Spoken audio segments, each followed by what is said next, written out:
साचो में।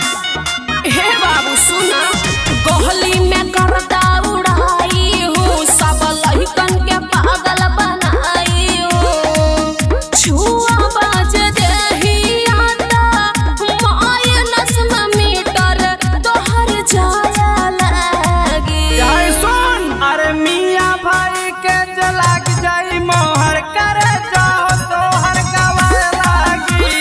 मियाँ भाई के जलाग जाई मोहर करे जाओ तोहर गवाए लागी।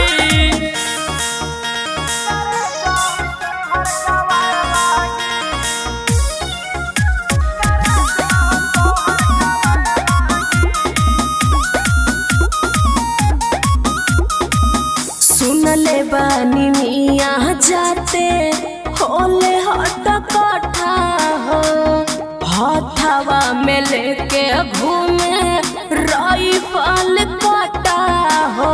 हाँ हो,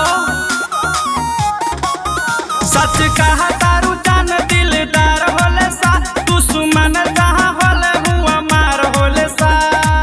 सहरा होशियारी तोहर कुछ दिन के बाद हो बुझाए लगी। यार सुन, अरे मियाँ भाई के जलाग जाई मोहर करे जाओ तोहर गवाए लागी। मियाँ भाई के जलाग जाई मोहर करे जाओ तोहर गवाए लागी।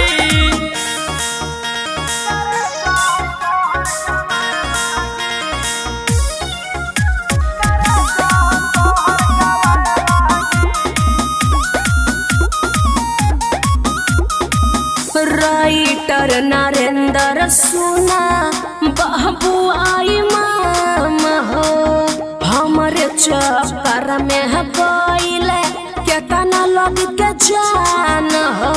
साचो में